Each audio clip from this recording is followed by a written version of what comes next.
And welcome back, everybody, to another edition of Around the Bases with Bubba and Mo, episode 22, the Will the Thrill episode, at least on my coast, the Will the Thrill episode.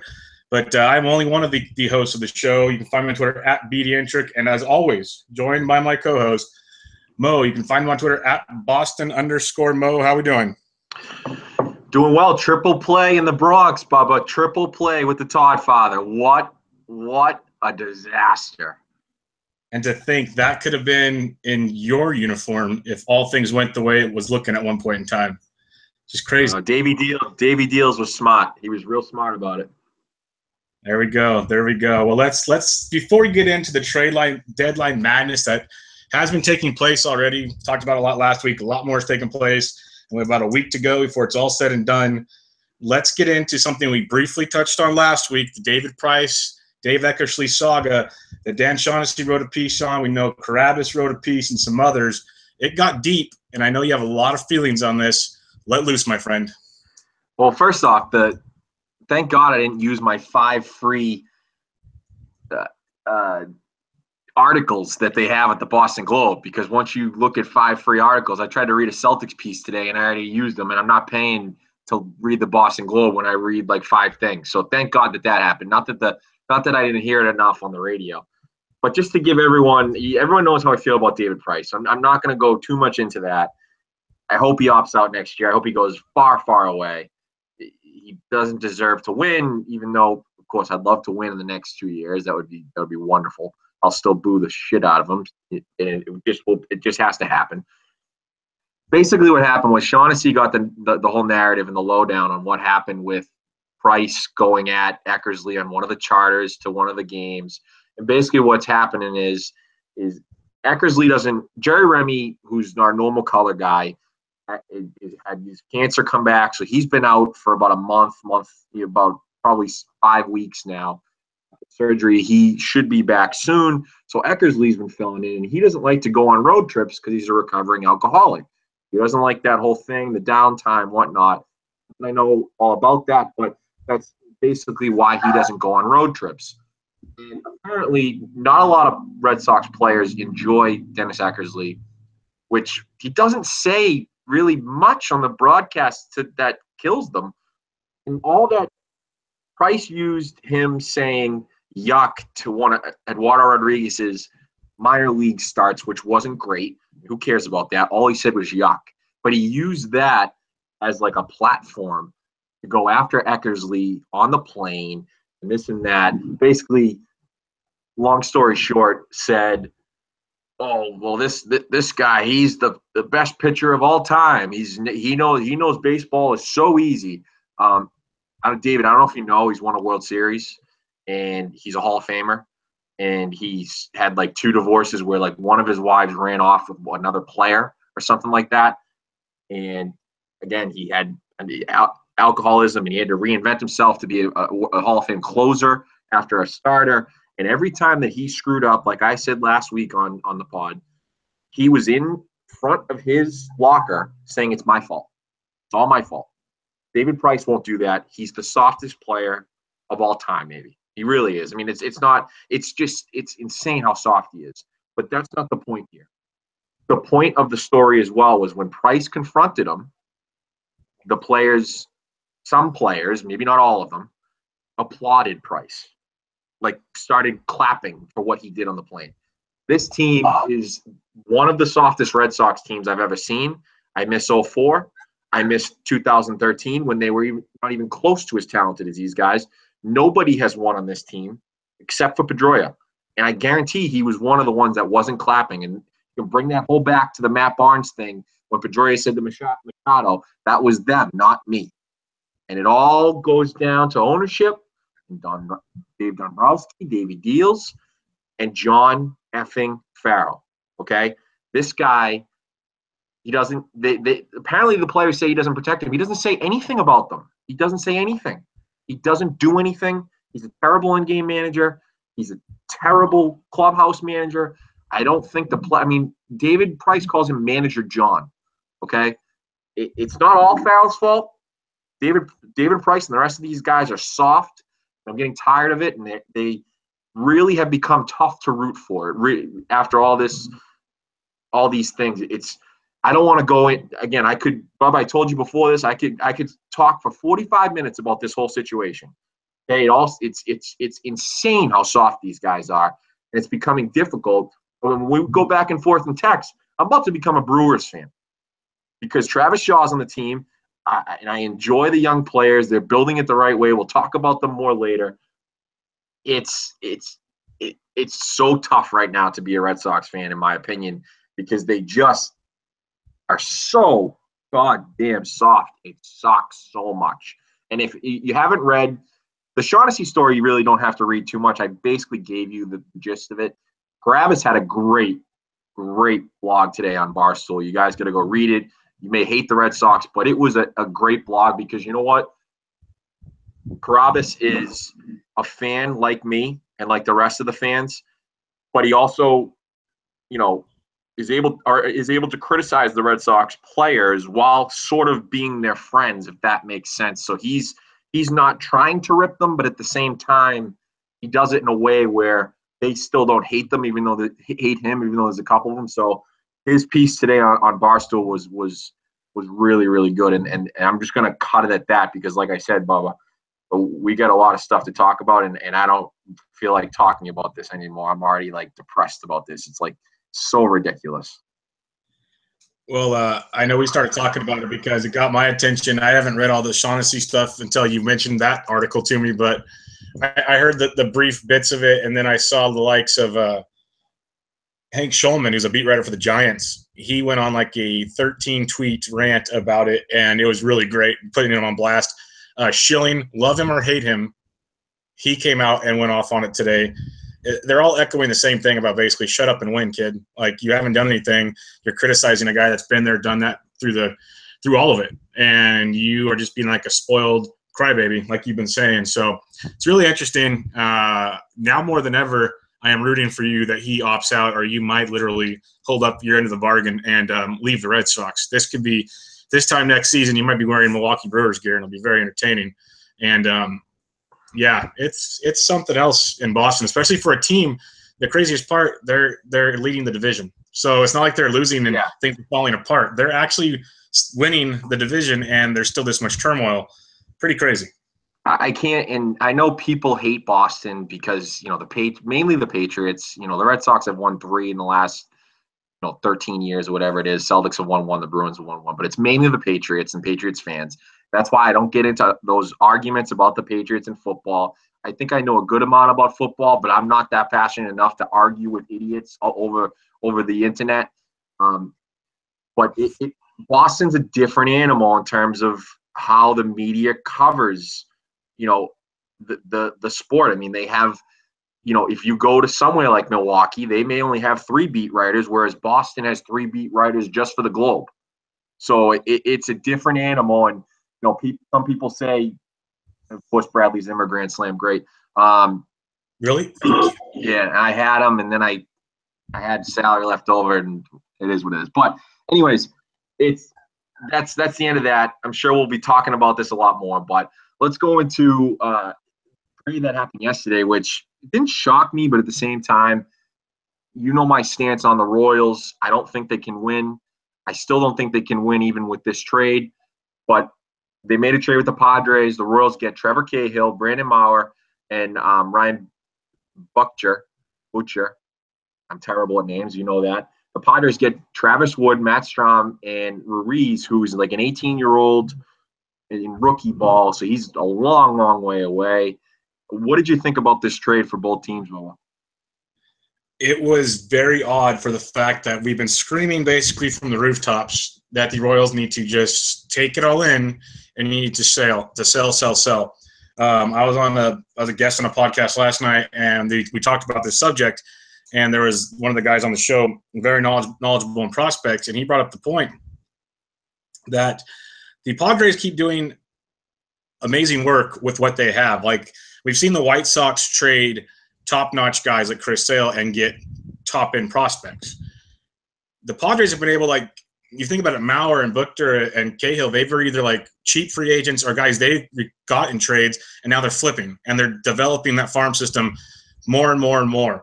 I think MLB Pipeline came out with theirs today, and they're like a top 5 farm system right now. They're still quite a ways away from the White Sox and the Braves, but it's because they're getting guys that are farther away. Like you said, this Ruiz kid, supposed to be really, really good, but he's in rookie ball right now. He's in his teens still, but he's the only guy that so far has got a hit off of I believe it was White, one of the top pitching draft picks.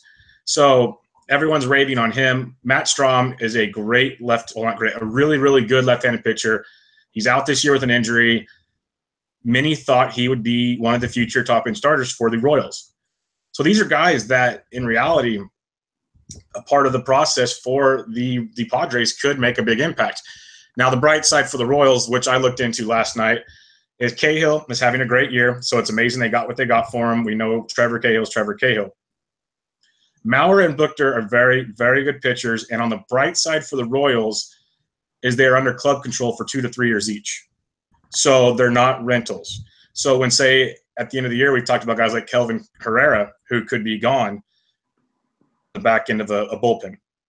And a team that has been struggling with the rotation, now you have shortened your games like the Yankees did with their moves. Now the Royals can literally go 5 innings with a starter and go to the bullpen and be very successful with Soria, Herrera, Mauer, and Buchter. Buchter is a great left-handed pitcher that many don't know about because he's been with the Padres. So it's an interesting move. I think it's odd because the Royals need to go. Now what they need to do is, A, they have to win because they went all in. They ruined their window to rebuild. And or B, they need to sign at least 2 or 3 of these free agents, and that means they're going to have to pony up and do something they haven't done before. And I don't know. It's not their style. They don't have the funds like other teams do.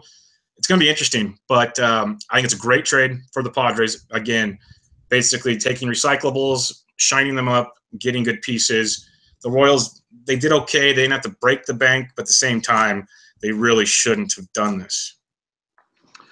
Yeah, the funny thing about this trade is I'm not sure the all-in label is the right label because I don't think they gave up a ton. Like Strom, again, you said he's out for the year. I think he's more of a relief pitcher, even though Preller said that they're going to focus on him being a starting pitcher.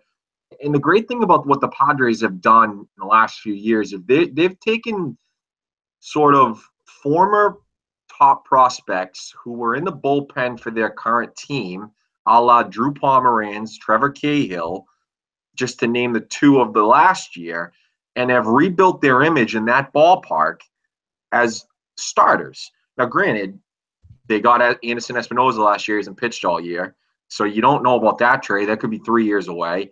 And then, Cahill got them Strom. He's hurt. Travis Wood, can they rebuild him in that park too? I think KC, it was cash considerations as well. So I think KC's eating most of that contract for next year, which is like $6.5 million. So again, not a bad get. Ruiz is probably 3-4 years away, so you won't know. The Royals, I think this was the type of deal they had to make where they don't give up any top prospects, not that they have any to give up, but this is the deal they had to make at the same time. I just don't see it. I really don't. I just don't think they can win the World Series. I guess you get to the tournament and you see what happens. But, I mean, they're minus in run differential, even though they're 51 and 47. I just don't see it for the Kansas City Royals, Bubba. Right before the show, we just had another deal, kind of a smaller deal in terms of what they gave up. But the Brewers acquired Anthony Swarzak, which I mentioned way farther back that he's having a nice little year, and he's a free agent at the end of the year. So, whatever the White Sox could get, they got. And they traded for Ryan Cordell, who was the player to be named later in the Lucroy Jeffries deal last year with the Brewers and the Rangers, where they got Brinson and another guy. So he's a 25-year-old AAA guy. He's hurt right now, but he's having an okay year AAA. But I think he's more a 4A player, Bubba, maybe like a bench outfielder. Maybe if they trade Melky before the deadline next week, he can come up when he gets healthy and kind of be a little bit of depth. especially when the rosters expand in September. But it's a good get for the Brewers. Yeah, I think it's actually a good get for both sides. For the Brewers, definitely, because now you got another arm to go with. Knievel, who's been just outstanding out of the pen. And to me, it shows, we talked about it last time, that the rental price this year, they've shown to be low. We saw what J.D. Martinez returned. We saw kind of how the Todd Father deal went. They weren't like lighting the world on fire, but you're getting a guy, sure, he might not be an upper echelon prospect. He's only hitting 284 with 10 homers in AAA in Milwaukee's AAA team in Colorado Springs, which is hitter friendly. But he was their 17th ranked prospect. Not lighting the world on fire. For the White Sox, that probably means like 74. But at the same time, it's a thing when you think of the White Sox ballpark, where if you're even a little above average, you can run into 15 homers. It's a good gamble for a rental is kind of what I'm trying to say, because we saw what returns other guys got. At least we know this guy has a pedigree. And the way the White Sox are building things, the way Hahn is getting prospects, it's just another guy they can kind of try out, and they had nothing to lose. So I think it's, for what they could have got, I think it's really good. And it's definitely good for the Brewers, who are going for it, like we said, and they're still not breaking the bank on their rebuild, which is outstanding. Now, I'm going to take this somewhere else with the Brewers real quick, because as I was loading this up, Morrissey of Baseball MLB Network, we'll get into one rumor right now before we say something else. Since we're talking Brewers, they're apparently into some deep conversations, still apparently a ways away. Also, rumors are rumors these days. You hear all the terms. With the Tigers for Ian Kinsler and Wilson out of the pen. Now, that deal would likely have to break the bank a little bit. A move like that with the Brewers, it's interesting because you got VR and Sogard at second, who've been formidable, not great. Kinsler's definitely an upgrade. And then Wilson to go with Knievel and Swarzak in the back of that bullpen for a team we keep talking about that might not have the best starting rotation. Just like we said with the Yankees and the Royals, it deepens a bullpen for a playoff run. It could be very sneaky with the Brewers, who have fallen out of first place since we've talked. Yeah, they would have to give up a bigger prospect in that deal if they did go there, Bubba. But they would be taking an older Kinsler who just turned 35. He's got the one option year next year at pretty good $10 million. So they're taking the rest of that money here. He's not having a great year average wise. Walks are up, strikeout percentage is down from last year, but obviously he's not having as good of a year as he did last year. He's been hurt a little bit. That would definitely be an interesting deal. We're going to talk about them in a little bit. I don't think they're going to trade one of the top guys unless they decide that they can sell high on a Corey Ray, because they have so many outfield prospects. He's having a rough year. I know the midseason top 10 for the Brewers just came out. He's all the way down to 8. Not that matters, because this is his first full season in the pros. So, yeah, that's an interesting room. I'm not sure that because they got Swarzak, I'm not sure that happens anymore. I think they're going to stay the course, like I've been saying this whole time. But interesting rumor right there. Yeah, because we'll talk about more of the rumors later, but that one I didn't see coming, so I want to bring that up because it kind of ties into Swarzak. A little happier news for you before we get into the deeper dive into the trade deadline. You were angry about David Price. Brighter times have come already in Boston for you, though, as savior is not the right word. He's too young for that, but maybe the chosen one these days. Rafael Devers has arrived, and he's starting tonight in Seattle. Just tell me how you feel about this. Oh, I'm very excited about Devers. I'm very excited about my guy. He's, like you said, 20 years old. He's basically the only prospect they didn't trade. Turns 21 in October. I mean, this kid's having a hell of a year. He had 20 homers total between AA and AAA. Most of it in AA, 18 AA, but he came up to AAA in 9 games, had 2 homers, batted .400, the .447 OBP. He doesn't strike out a ton. I mean, he's probably been around 16, 17%, so not awful.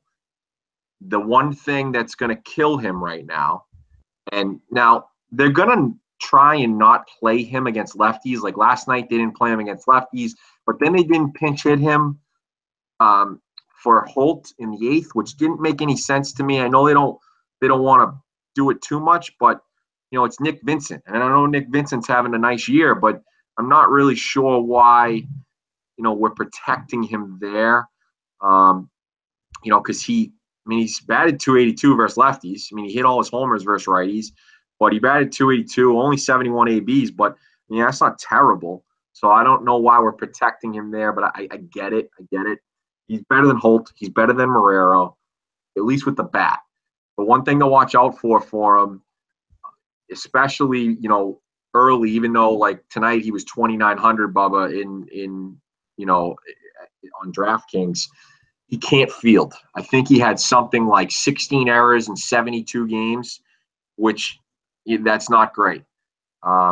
He has a little bit of trouble there. He's got to work on that. The good thing is they'll have our third base coach, one of the bench coaches, Brian Butterfield's he worked with Hanley at first base last year, and Hanley was fine. So hopefully, you keep him here for the rest of the season. Butterfield works with them, gets him a little bit better, and he can play every day. The bat is not going to be the issue. I really think he's going to come out flying, and everyone's like, well, it's first game, King Felix. Again, not King Felix anymore. I mean, we're not talking about the 2010 Felix Hernandez. We just aren't. So he shouldn't be. Maybe he's intimidated a little bit, but I just don't think the bat will be an issue, and he's batting 9th tonight. So that's going to be, there's, you get through the couple, you get through the catcher, you get through whoever else you got to get through, and then you got to go to Devers, who has nothing to lose, batting 9th. So I'm excited to watch him. I didn't want them to make any trades. The one little wrinkle here is they watch him for a week. They see how he does, and I hope they don't just take a week, and then they go and they trade a low-level prospect for Nunez. I don't really want to see that. I think you just let him play, because the bat's not an issue unless he's just so bad in the field that you don't have a choice. And that's the only wrinkle here that I would have everyone watch out for. That would be that's one of my biggest pet peeves with top prospects. I understand bringing certain guys up and sending them back down, but like what the Yankees were doing with Clint Frazier, you can't do that. He's up now. Devers is up now. Devers, I'll pronounce it wrong all day long, not on purpose. But he's up. It's his position. Do not mess with the kid. Like, as long as you guys aren't tanking the division, leave him there. Yep, agreed. Now, Bubba, let's get to the section we've all been waiting for. We got 6 days till the trade deadline. The great thing is most of the time we record on a Tuesday, which my math tells me that's the day after the trade deadline, because the trade deadline's on a Monday. So I'm pretty sure I'm correct there, but we can test that later. We've got a lot to talk about. We're going to go all over the place here, folks. We'll try to cover as many of these teams as possible. I'm going to try to go out of order. And by the way, if you are looking at, lists of who could be traded, where they could be traded, what rumors, definitely go check out MLB Trade Rumors. That's a great website to see kind of a large list of, anyone that can be traded. I guess, and Bubba, you can go where you want with this. Since we already talked about them, I want to talk about the Brewers, and I want to start with them. One thing that I've said, you've said, we don't want them to trade the farm. They came up and they were a surprise team this year behind my guy Travis Shaw. Braun was hurt, but he's had a decent year. Thames was awesome at the beginning. He's not great now. And they've had different guys just come up and have kind of carry them a little bit. They've lost 7 out of their last 8. We'll talk about their big series they got coming up this weekend. I want them to hold off and make trades like the Swarzak trade unless, like I said earlier, they pick the outfielder that they decide is maybe the worst, and they don't think he'll develop as well as a Lewis Brinson, etc., because I don't think that's the one they'll pick. What's your feeling on Milwaukee, especially with the room we talked about? We can cover it real quick since we've talked about it already. Do you think that they'll make any big deal here? It's really odd because we keep saying they shouldn't be trading their rebuild, but everywhere you turn, and a lot of it's smoke and mirrors. We say it a lot of this trade deadline stuff. It's just to get the value up elsewhere and yada, yada, yada. But can't afford to make these moves unless, you're going to throw, and it's just crazy. Just talk, say you do the Kinsler deal and you throw in Johnny VR, which he's having a bad year, but we've seen what he can do. Or do you go real crazy and you throw an Prcie in, one of their top prospects who's played well, but there's just a lot of weird wrinkles. The one that's going to be curious to me, because I don't think I'd be shocked if the Kinsler deal goes off unless they throw in, like, say it's, like you said, a Ray Brinson, which I'm not a big fan of, but you have mentioned their outfield depth. I wouldn't be surprised. I have not been thrilled at all this year by Keon Broxton. I know he's a top prospect. I know he's good. They already send him back down. Does not mean he's not going to be good. That could be a name that still has appeal to a lot of people. And with their outfield depth, could get you something. Because I think Brinson's pretty legit. Ray's a ways away. Brett Phillips has actually played well since he's been called up. It's just a weird set of pieces. I want to see – I know we're going team by team right now, but I might derail us real quick. That's fine. Team on the planet that is in contention right now seems to be in the Sonny Gray sweepstakes. And the Brewers are in that one quite often. There's the Dodgers and the Astros and the Cubs and the Yankees. Yankees have heated up in that talk. But the Brewers, it keeps coming back every time, and they are in the mix for Sonny Gray. I think they need Sonny Gray more than they need Kinsler and Wilson, especially for the fact that Gray has 2 more years of service. So if you're going to give up some of the farm staff, that if Anderson's what he is now, if Nelson's going to be what he is, now you have a good 1-2-3 punch of young arms. What are your thoughts on potentially going for Sonny Gray instead of the other side? So I like the Sonny Gray part because he's under control for a couple of years. So if you just say to yourself, now here's the one wrinkle is you say to yourself, we can win with Sonny Gray this year, and our guys are going to keep coming up, and we're going to be pretty damn good next year and the year after before Sonny Gray's a free agent. Now, the one thing to look at is you have to kind of compare it. I think you might agree. We're looking at a Quintana deal for Sonny Gray, wouldn't you say? Yeah, and before I finish that sentence, I'll let you keep going where you are. They need to remember also pitching in Miller Park is a million times different than pitching in Oko. So you can't expect. For sure. I think anywhere he goes, though, with the teams that are after him, it's going to be much different. I mean, the Astros, the Yankees, it's going to be much different than where he is in Oakland. So, but I'm saying would that maybe lessen it by like a half a prospect? They might take that into account, but I don't think so. I think it's going to be the same kind of deal. I think Billy Beane knows what he wants to get. Billy Beane's a different cat, though. I mean, we talked about it many times. I would think that if we're talking a Cubs-Quintana type of deal, we could be talking Brinson, and we could be talking Josh Hader. Those are the two front, because that's Eloy Jimenez. And I'm not saying they're the exact same prospects, but those are the type of prospects, if you're looking at both organizations with the Cubs and Brewers, that are going to be comps there. You're looking at a Hader, you're looking at a Woodruff, either one of those, and then Lewis Brinson, because that Jimenez was the top prospect of the Cubs, Brinson's the top prospect for the Brewers, both outfielders. The Athletics need outfielders. So I think that's what you're looking at. So if you're the Brewers and you say to yourself, are we really willing to give up those 2 top prospects for Sonny Gray with his injury history and that sort of thing? That's going to be I think that's a tough sell if I was in their front office.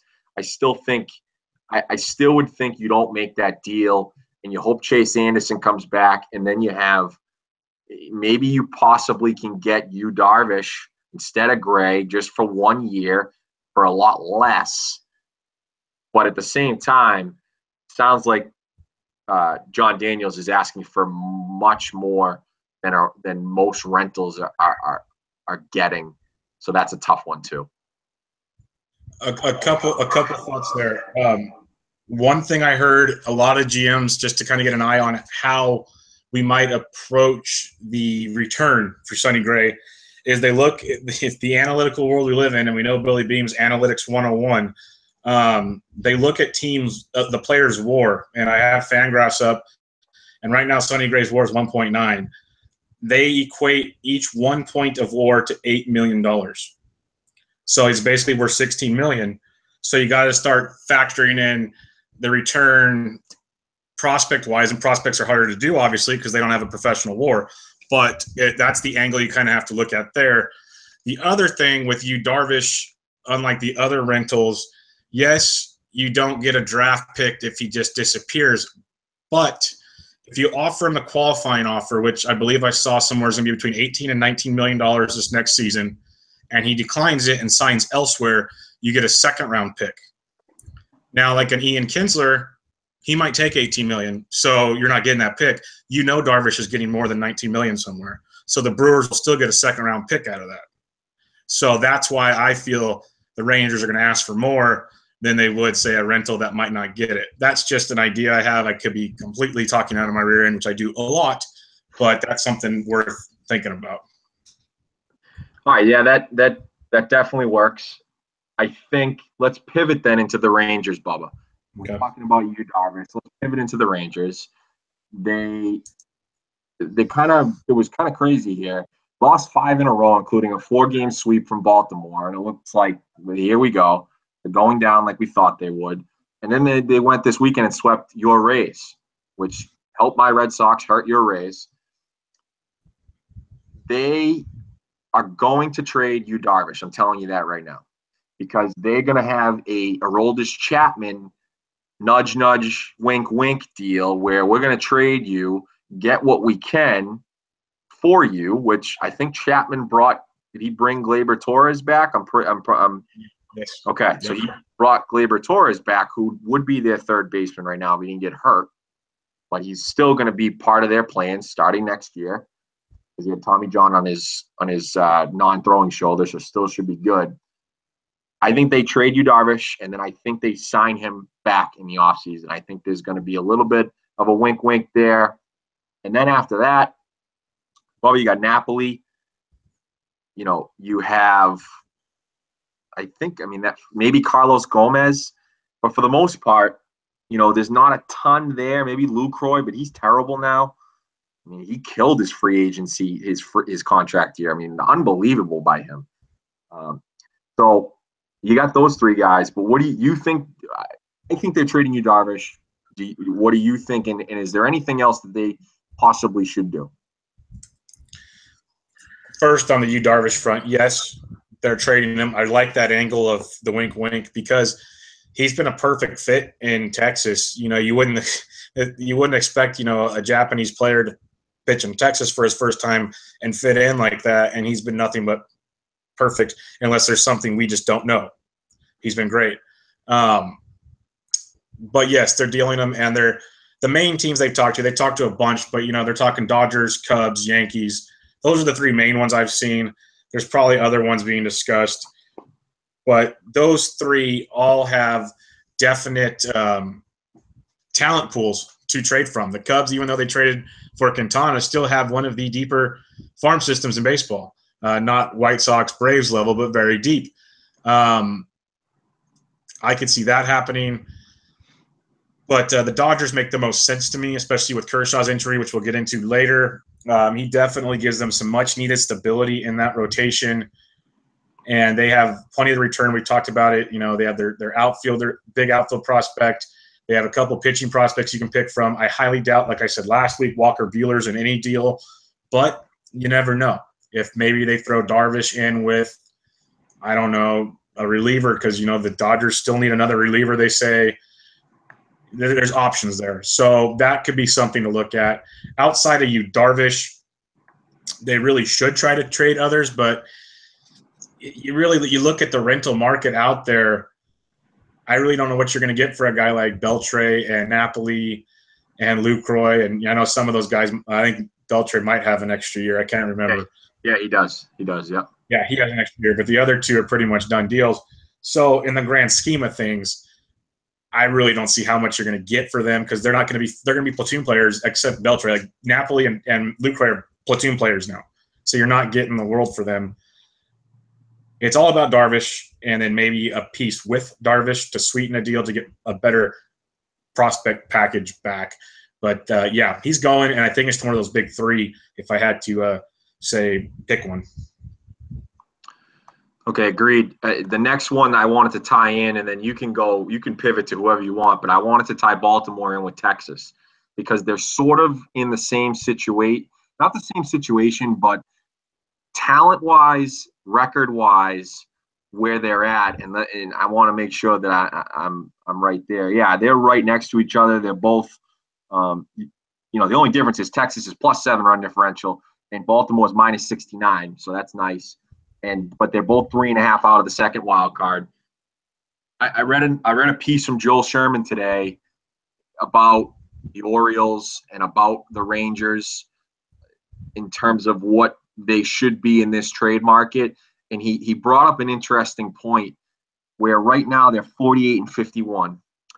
Last year, when the Yankees traded Aroldis Chapman, they were 51-48 and were 4.5 games out. So they were a game worse out, but they were 3 games over 500 instead of 3 games under 500.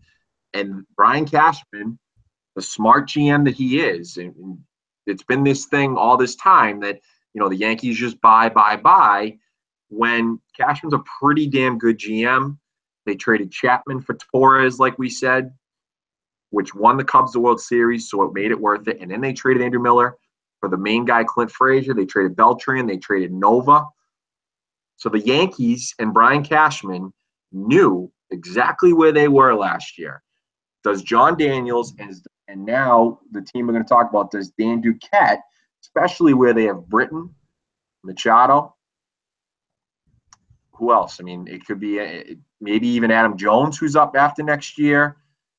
Those 3 guys, and Brad Bach, he's there too.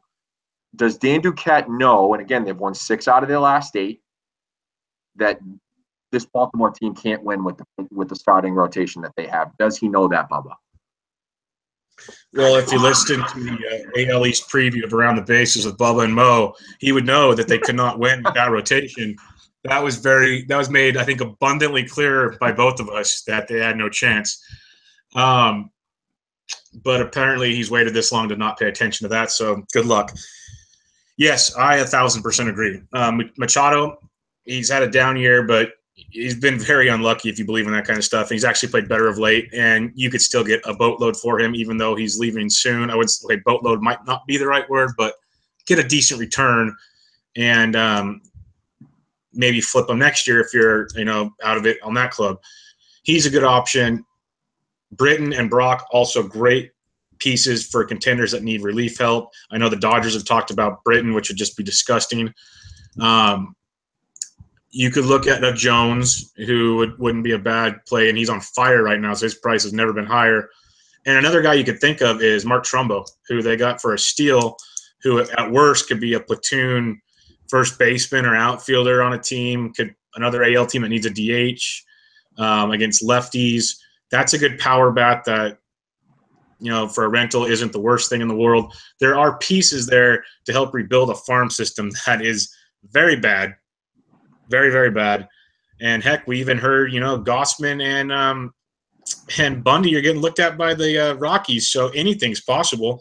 But to basically answer your question, yes, he needs to be a part of it. And this could be one of those teams that's been kind of quiet that could show up in the next few days while, a Darvish is going here and a Gray's going there. And there's that third team still looking for something to help their team out, and they could slide in and get a nice little haul because – we're seeing all these good deals go now, and that's kind of the perk to going early is you're not reeking of desperation with 4 hours to go. So the ball is somewhat still in your court. And that's when a team like the Orioles can be their most dangerous. So I think they should. Will they? We never know. But, yes, I totally agree with you. They have to trade Zach Britton. They have to trade Zach Britton. And if they trade him to the Dodgers, they're shooting for Alvarez. They're shooting for Buehler. They don't worry about Vertigo. It's the 2 pitchers. They're shooting for one of them. They don't even need to get anyone else. If they get one of them, they're way ahead of schedule. We know they can build a bullpen. They're not. I mean, they have to trade Britton before next year because they're not going to get as much for him because it's a rental next year. If they can trade him to the Dodgers and get Walker Buehler or Alvarez, it's a home run for Dan Duquette. And again, I think smart Orioles fans would understand. We'll see about that. Stupid Orioles fans, Jason LaCanfora, the fake one, he won't understand. He'll still want to fire Duquette. So, yeah, I definitely – now the Machado one, that's tough. I mean, that's really tough because I think we all know he's probably going to hit the market no matter where he goes. The Orioles aren't signing him. So if you decide that, maybe there's a few third basemen on free agents that are free agents this year, and obviously they're not going to put up Manny Machado numbers. But if you trade Machado and get a couple prospects to start rebuilding it, and then in the offseason you say to yourself, okay, with the third base there's not a ton of them actually, but maybe we could maybe they go ahead and sign Moustakas for not as much money as you think he's going to get, and he's not giving you the whole Machado, but him going to Camden Yards is a big upgrade, and you got prospects for Machado back. So that could be one kind of move that they could pivot to. The Adam Jones one is interesting. I wonder, if they could call the Nationals as a home run play and say, what, would you think about Robles? You don't have a center fielder. That's a 1% play, but you never know there. Yeah, definitely. I got a couple questions for you. Let's talk New York Mets, obviously on the selling end of things, as they've had another pitcher go on the DL because of their phenomenal medical staff. So they have some pieces, and it makes it really interesting because they're not going to do it this year winning-wise. So just a couple names for you and see if there's anything worth, really going for. You got a guy like Addison Reed, and especially for the fact that Familia should be back soon, in like a couple weeks, I think, at the most. So Reed will become very much available. Won't be closing for him. You have guys like Jay Bruce, who's having an amazing year. Granderson, who's not great, but still playing okay. Drupal Cabrera, who can play anywhere in the infield, hint, third base before you call Devers up. There's options there. Do you think the Mets make a splash? To me, they're a little like the Orioles to me, that the pieces are there, but do they make the moves? Yeah, I think they need to make a couple moves, obviously. They're not – I mean, they have that Wright contract that's just awful. It's pretty awful. I mean, he's not going to play. Cespedes has been down this year. Like you said, Granderson's done, and he's kind of hurt right now, even though he's still playing. Jay Bruce, they've got to try and trade. He's having a nice year, and he could be a nice DH. I actually wouldn't mind him if he came to Boston. I'm not sure they would pull the trigger on Moreland that quick. I mean, he's got a broken toe right now. He's been okay, but he hasn't been great lately. So I wonder if we could get Jay Bruce pretty cheap. He can play a little first base. He can DH when Hanley decides he doesn't want to play during day games or something stupid like that. I wouldn't mind Jay Bruce. The Addison Reed definitely has to go based off of the bullpen market that you've seen so far, and I'm not sure they could get much for Granderson, but you got to get anyone you can that's a free agent. If you're Sandy Alderson, you have to trade everyone possible for whatever the deal is. Not that you're rebuilding a farm system, because it's not a terrible farm system, but if you can get anything and your pitchers come back healthy next year, you're still in it. You still got a good squad with Rosario coming up after, as Drupal Cabrera could be another guy that they trade. Neil Walker even maybe. They've got a bunch of guys that they can move and get more depth in their system if possible. Yeah, no, that's much needed. I want to talk Houston Astros now, and we've always talked Quintana. That didn't happen. We're talking Sonny Gray. I almost feel that would have happened by now if it was going to, so that kind of concerns me. It still might, obviously. I don't feel like Darvish is going there. Tell me if I'm wrong. But I still think they make a move for a starter. But maybe since they realize, we have such a big lead, our guys are pitching well. Morton's pitching another good one tonight. McHugh's back. McCullers has struggled, though, and that might just be an extended workload. Who knows? There's lots of things to look at. But there's some lower end guys, you could say, like, 3s and 4s out there. A few we could name off. One I really like, Lance Lynn. You got Alex Cobb. Jay Happ, Teheran don't light the world on fire for me, but they're options. And a guy like Samardzija, because I don't like Verlander going there at all. Basically, do you think they still pick up one of these guys that are on the market? That's the tough question is what you mentioned about McCullers. That innings limit scares me. I've mentioned a bunch of times that there's going to be a Phantom DL trip coming up in a couple weeks in August probably to keep that innings down. He really hasn't pitched a full season in the last couple, and they need him. We don't know what's up with Keuchel. If they don't make a trade, they're telling us that Keuchel's okay, number one, I think. Number two, they have a deep, deep system. Is Oakland holding out for Kyle Tucker? And then and Houston saying we don't want to trade Kyle Tucker. They may not have a choice if they want to go get Sonny Gray.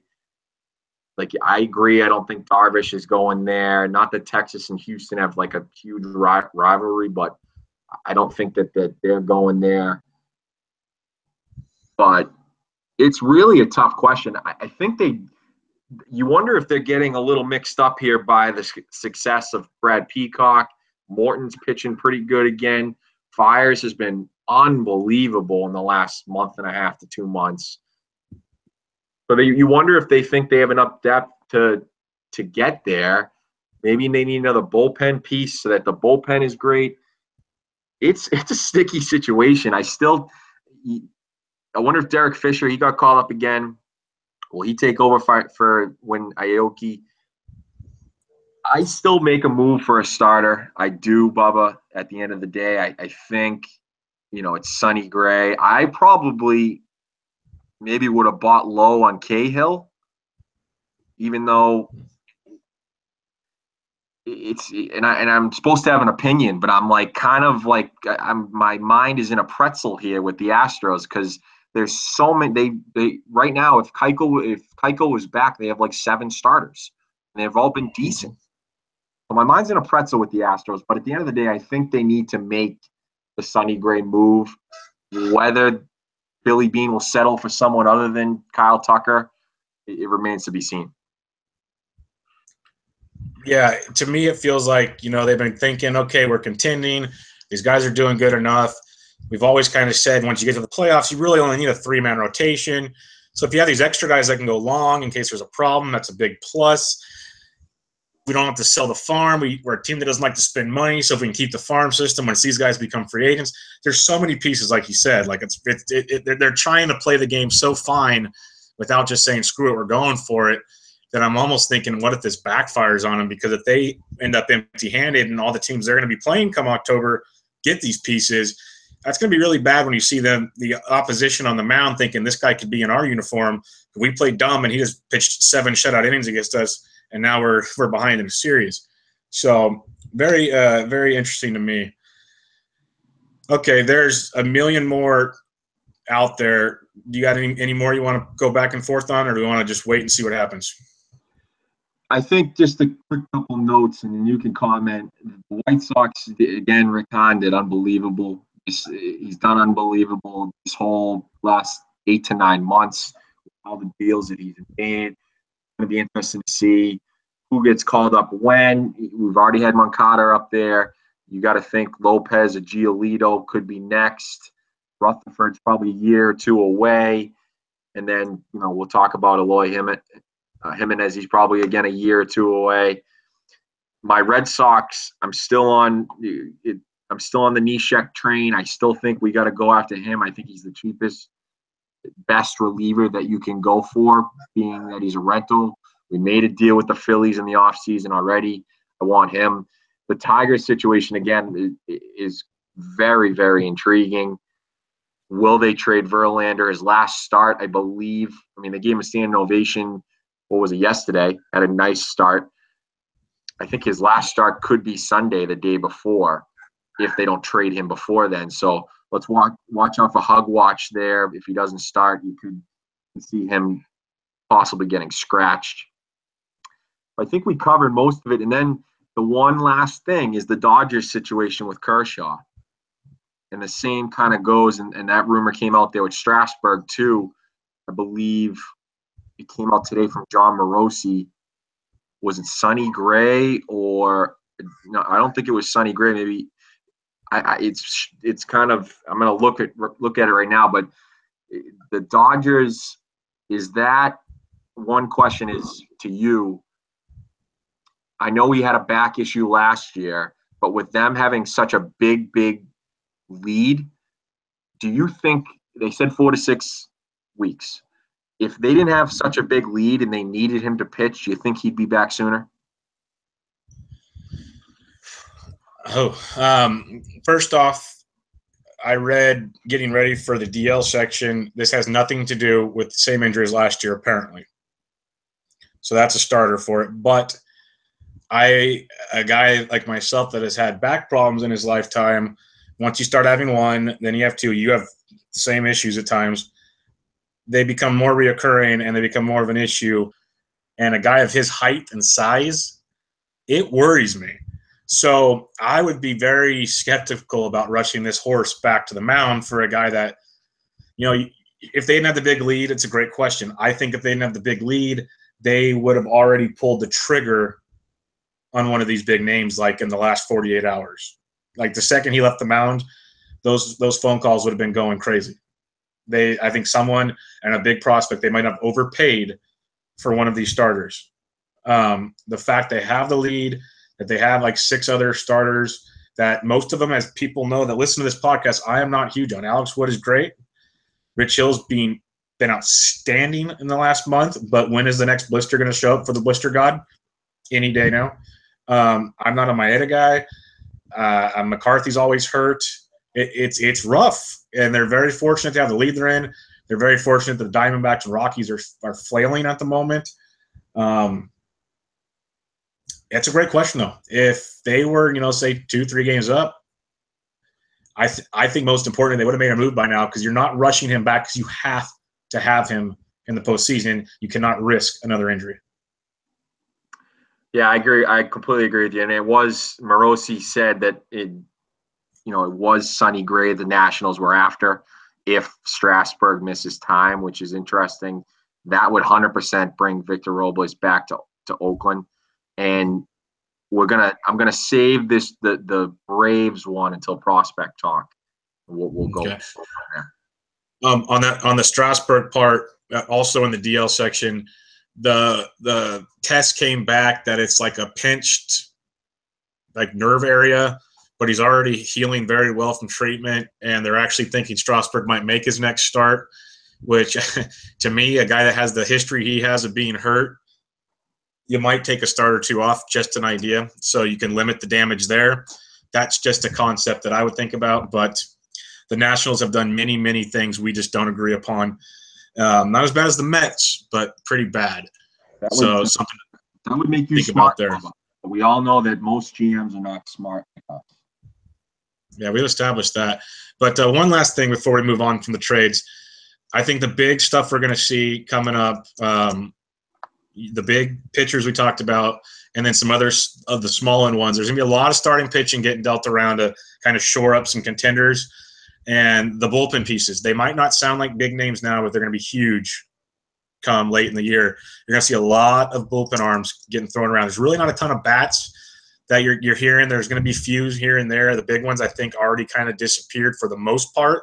You might get some sneaky ones. There's always that random rumor like Josh Donaldson or just some off the wall thing that, hey, you never know. Maybe Justin Upton, stuff like that. But as a whole, I think we've seen the big bats for the most part go. It's going to be a lot of pitching in the next 7 days, and it'll be really interesting. The closer we get to the deadline, how this asking price has gone up, because it is so funny to watch the rental price that it is now and what it's going to become, this weekend. Yeah, agreed. All right. One last thing before we get to some prospect talk. The Oakland A's, they made that move, the Doolittle-Madsen trade we discussed. And it was really interesting to me because in the last couple of days, they've discussed extensions. Yes, the Oakland A's are trying to build a team. They've talked about extending Marcus Semien and Chris Davis, not Yonder Alonso. Apparently, Billy Beane does not believe in this, change the swing uppercut revolution. But Semien and Chris Davis, both younger guys, very good ball players. And it's interesting. It's got a guy like Franklin Barreto that's ready to go. But the biggest thing to me, it just caught my mind. I just want to talk about it for a few minutes so it wasn't 1,000% trade talk. A team like the A's, they've always dealt. Always, always, always. They reload. We talked about it last episode. Billy Beane came out and said this in a roundabout way. The team is hoping to get past the trend of constant player turnover and start locking in some key players to multi-year deals. Since the latest rebuild effort is tied to the Athletics' still unsettled quest to get a new ballpark. So they're past that. They want to rebuild and actually develop a core, which I think is great for the fans. The fans will finally have something to root for, and I think it will help them potentially get a stadium because you'll get constant fans showing up. Long-winded way of saying, what's your thoughts on the A's kind of finally, the change of mindset in the organization? Oh, it's great for the fans. They 100%. I think it's a lot easier for them to get a stadium now, like we mentioned last week, with the Raiders leaving in 2 years. So you have to think that that's probably the timeline for them to kind of get their own stadium and get out of that crazy, huge foul territory, O.co, whatever it's called.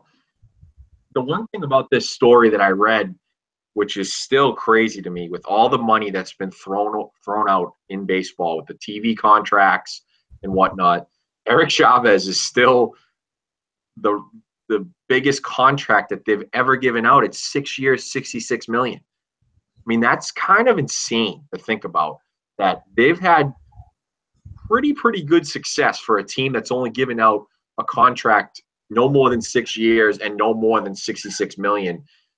So although Billy Beane had a movie made about him, people think he's mostly overrated, but for what they've had to deal with money-wise, I mean, it's kind of crazy, some of the success. It sounds like Bob Melvin's in for the long haul. I mean, they love him there. So no matter how bad they do, they're not going to get rid of him. The Donaldson trade, you got to hope Franklin Barreto comes up and is as good as everyone thinks he's going to be. He'll probably move to second base. But yeah, Chris Davis has been 2 years in a row. I mean, he's probably going to hit 40 again. I think he has 28 now. I know I read whatever the SB Nation Athletics won, they kind of said Davis 3 for 40 because he's got 2 more years of arbitration that'll probably make between 10 and 15 million, maybe both years. Then Semien 4 for 32. That's still relatively cheap, especially where, Trumbo, you kind of they compare both of them as power hitters, and Davis is awful in the field just like Trumbo is. So eventually he's a DH, but you still have Ryan Healy too. So, you're looking at that kind of a little bit more than Trumbo because he's done it 2 years in a row where Trumbo didn't. It's great for the Athletics. I'm not sure. You have to still wait for that stadium. They don't get the new stadium, they're not going to be able to keep these players. But it's kind of, if I was an Athletics fan, I'd be a little bit more excited than I was yesterday to read a story like this. Now, whether he's blowing smoke up their ass, who knows? But it's more positive than not. Yeah, and I think it's interesting timing for the fact that we've talked in the past, and maybe once trade deadline's done, we can kind of look more at an actual organization as a whole, their prospect situation. They have a lot of really good prospects in Nashville. We've seen Chapman come up with his power at third base. We've seen Olsen at times, Barreto, lots of really talented players. It's a great time to A, get to the new ballpark, and B, develop into this team that wants to keep guys around, because you're going to be able to keep these guys for a while and get them for cheap. And with this big free agent push in 2018, maybe not get the upper echelon guys, but get a handful of the middle tier guys that can go with the youngsters. And in reality, the AL West every year, it's kind of like, okay, the Rangers are going to be good, kind of. The Astros should be good for a while. But then the rest, it's always kind of – there's always the one team that kind of sneaks up and plays with the Astros. So it'll be interesting to see how that works. All right, let's get into some prospect talk. We've kind of beat around it the last few weeks. The one guy I really wanted to bring up, Ronald Acuna of the Atlanta Braves, number 8 overall prospect, according to MLB.com. The kid is 19 years old. 19 years old, and he's all the way up to AAA already. Got promoted on the 13th of July. He started out slow, but he had a 4-hit game just the other night, another home run.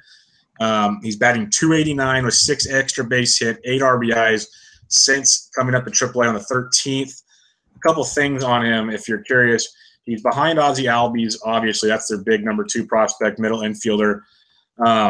He's an outfielder, though, so he's behind him in the rankings, not obviously in positions. But he's just, like I said, skyrocketing up. Started the year in high A, went through AA, AAA, hit .326 in AA. He's hitting with power. Overall in the season, we're talking 15 homers, 59 ribbies, and he steals bases. In single A, he had 14 in 28 games, AA 19 in 57 games. The K rate, it's gone down since he's gone through the ranks. It's at 20%, 21% right now in AAA, which honestly for a young 19-year-old, I will take that in a heartbeat. But what I wanted to just mention to guys, if you don't know who Acuna is, which is you might want to know who he is, they signed him as an international free agent in 2014 out of Venezuela, and he went straight to the rookie-level Coast League and just skyrocketed. He's played 194 minor league games, and it's so crazy that, when he started the year, everybody loved him, but it was kind of like, okay, we'll see him in another year or two. He's playing so well. There's rumors of September call-up stuff, which is just insane, but for sure he's going to be in spring training next year with a shot to make the club. What are your thoughts on Acuna and the potential of this kid? His ETA is 2020. That was his ETA at the beginning of the season. Like you said, he shot through the entire organization. He's been everywhere. And what I wanted to wait on was the rumor of if the Braves, they were rumored to go after Quintana, they're rumored to go after Sonny Gray, and Billy Beane wants Acuna. He wants him as the front part of that package. And I just don't see Atlanta doing it. I mean, the kid's obviously going to be a stud. I mean, they do need pitching. But, I mean, he's had an amazing season. I don't think we haven't seen this very often where a guy's ETA, he's 18 years old, 19 years old, and his ETA is in 3 years, and then all of a sudden he's played high A, double A, now triple A. It's pretty insane. I'd have to look it up. It would take me a while to look it up. But it's crazy how fast he's gone through. And like you said, he's hitting for power. He's stealing bases. He's driving in runs. His strikeout percentage isn't crazy bad. It's around like 23, 25% through 27% or whatever it is through the entire season. His BABIP's up a little bit, but that's okay. He walks, he gets on base. Yeah, this kid, I'm very excited to watch this kid, whether it's September or probably next season for the Braves. Yeah, this kid is amazing. It is a good point with the Billy Beane for Gray, because that was the big thing that I think came out. It was either late yesterday or today, that Gray is trying to center his return around a young prospect center fielder. Acuna could fill that mold for them. I'm slipping my mind now. The Yankees guy they're trying to center it around, and everyone's saying the Yankees won't do it. I would be extremely surprised if the Braves did this. I could see a rare out-of-the-window Albies. Like, I still wouldn't go for that either, but I'd rather see Albies go than this kid. This kid, I know he's only 19, but what he has done is just freakish. If the Nats won't give up Victor Robles, I find it hard to believe the Braves give up Ronald Acuna. So I want to talk about him. We've had him on the list for a couple pods now. It just never came up. This kid is special. fantasy angle, pretty sure he's gone in every dynasty league, so don't even try. But I hate to break it to you. But, hey, if you're in a season long and you got a roster spot, I'm serious. It's not crazy to think he might get a chance in September. It's just he's going that fast.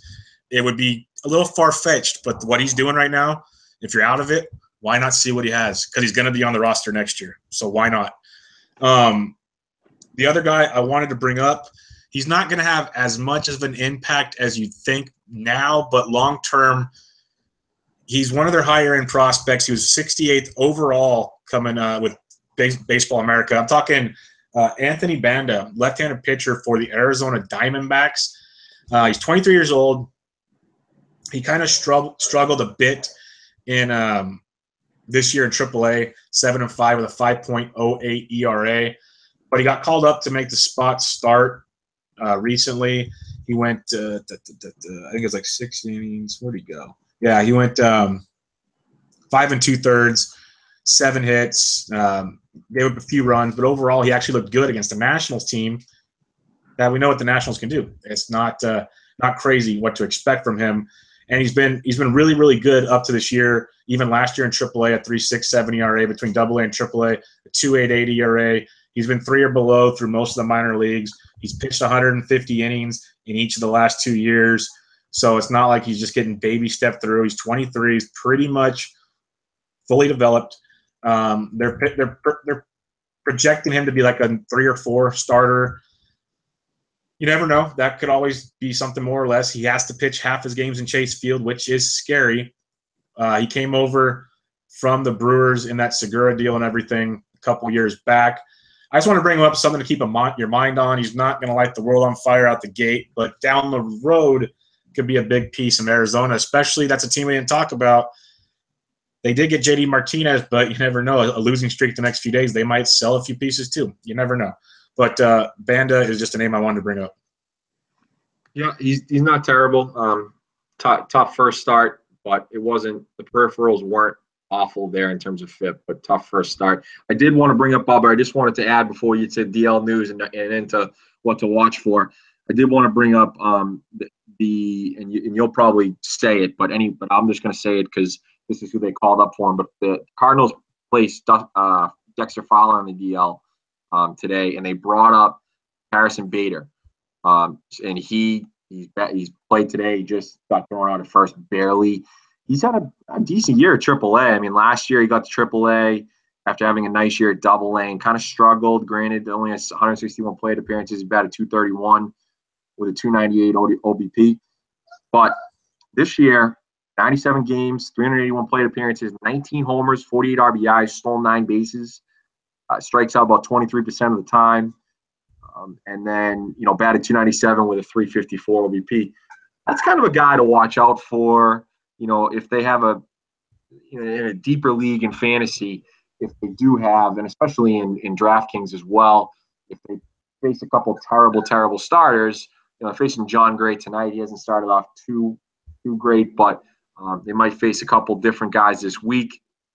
He could be a cheap guy in DraftKings, and if you have a deep league in maybe a dynasty, maybe take a flyer on him. He's 23 years old, just turned 23, so he could be an okay player down the road. Yeah, no, that's a good point. He was one of their higher end prospects, highly regarded. And the thing I was going to talk about with the Dexter Fowler part is they weren't going to bring him up until he was going to get regular at bats. So that's something to think about. That's the line that everywhere I read on him was saying he wasn't coming up. They brought up multiple guys this year to fill in limited time roles because this isn't Fowler's first trip to the DL, let alone anybody else in their outfield. So he might get a good look here to stick around. And if you believe a lot of, quote unquote fantasy touts or whatever you want to call them, a lot of them were adding him immediately. So it's not always the right move, but it's something to think about in your leagues. He might be worth a gamble if you need some help in the outfield, a little power speed combo. And yeah, not bad at all. Quick DL news this week. Boone Logan to the DL with a lat strain. Hurts the Indians' bullpen depth a little bit. Aaron Sanchez, the blister monster, got him again. He's on the DL. I mean, these guys got to stop juicing the balls. Wouldn't you say, Bubba? I mean, it's crazy with these blisters. Stroman's probably pissed about it. And then he's been trying to work his way back, and not that he's a great pitcher. He's had a few nice starts over the last couple of seasons, but Prcie Gonzalez for the Rangers is having Tommy John surgery. Looks like he'll obviously miss the rest of this year. He'll probably miss all of next year. We won't see him till 2019. Yeah, Prcie, not the greatest pitcher in the world, but the Rangers do need help. So looking at NLDL news, Gregory Polanco re-injured the same hamstring he injured before. No timetable at the moment for his return. He was kind of starting to hit the ball too, which is kind of disappointing there, and still cheap on your DraftKings, which I loved. Kershaw, we already touched on it. Lower back tightness, got him out in the second inning the other night. He's out 4 to 6 weeks. I wouldn't be surprised if it's more towards 6 weeks because you really don't know how it's going to heal. Heck, it could be more than 6 weeks. They are not going to rush him back. It's not happening. So they need him more than your fantasy team does. So don't get crazy. So he's going to be out for a little while. McCarthy's on the DL, but he's not going to miss much time with this. They said it's with a blister. He's already expected to pitch his next start, so don't worry about him too much. Then same with Strasburg. We talked about him. He had a nerve impingement in his back, but it's already healing just fine, and he's supposed to potentially make his next start. Keep an eye on that. And in the last 24 hours, Dexter Fowler to the DL with his wrist strain. Apparently it's different than the normal problems he's been having with his hand. And you mentioned the Bader call-up. And the Marlins had 2 big ones. JT Riddle, their shortstop, he's out 10 day, or he's on the 10-day DL with left bicep tendonitis.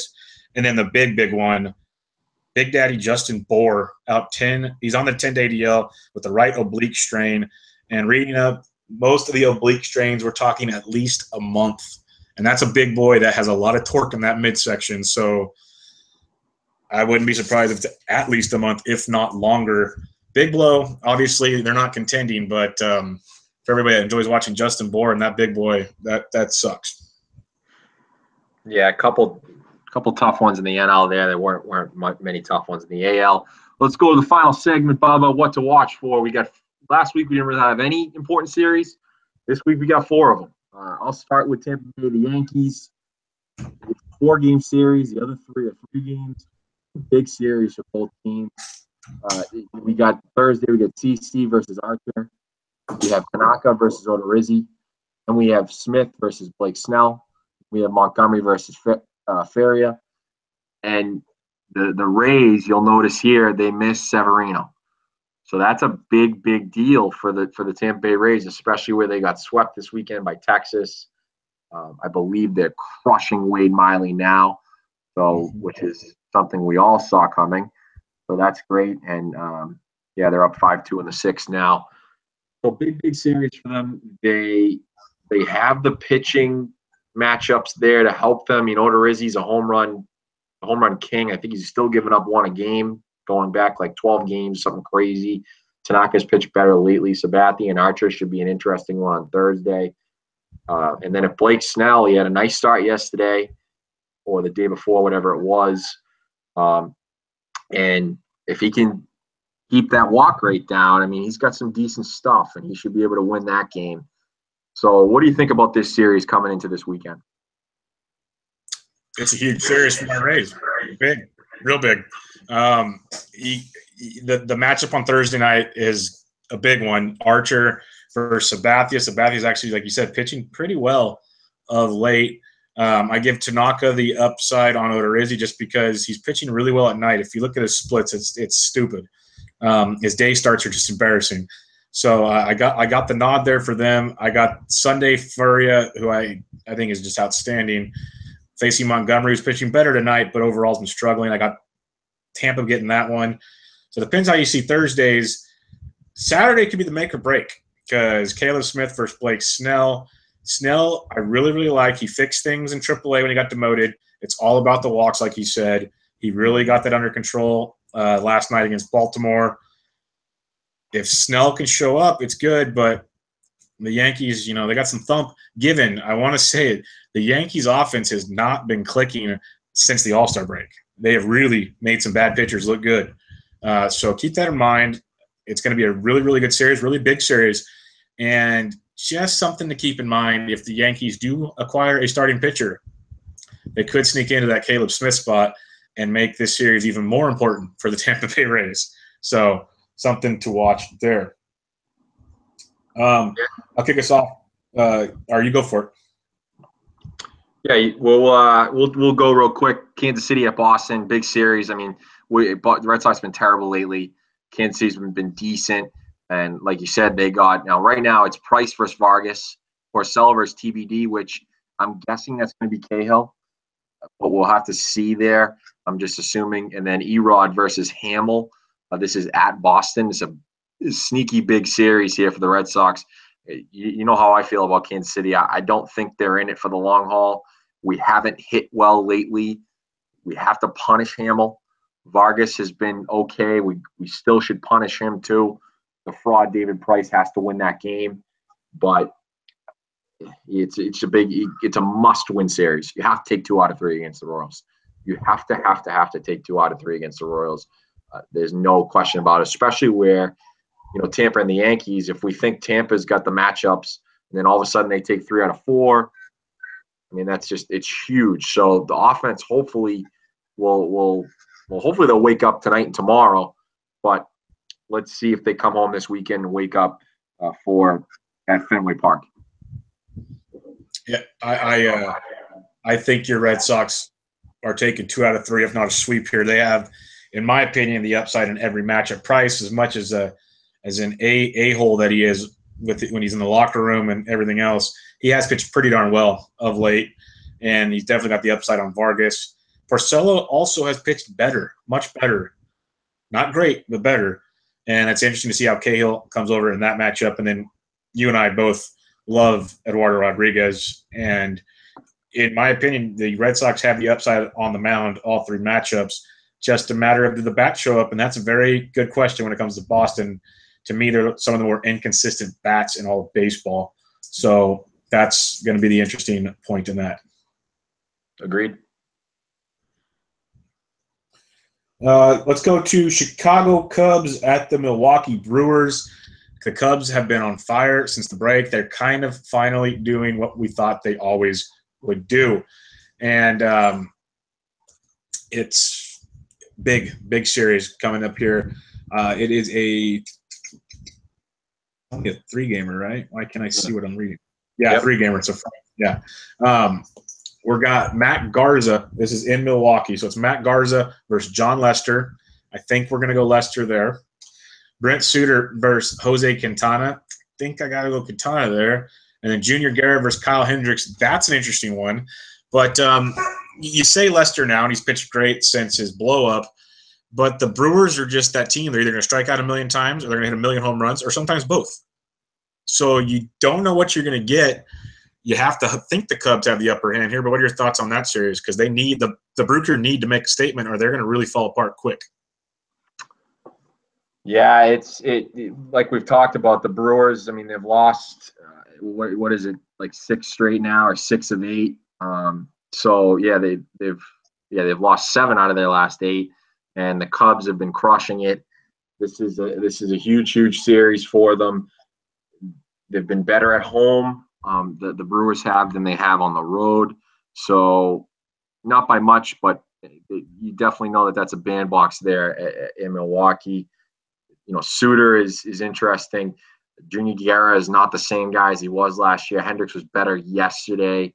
So this is a series that Milwaukee, if they can take 2 out of 3, they don't take a stranglehold in the division, but it kind of calms their senses a little bit.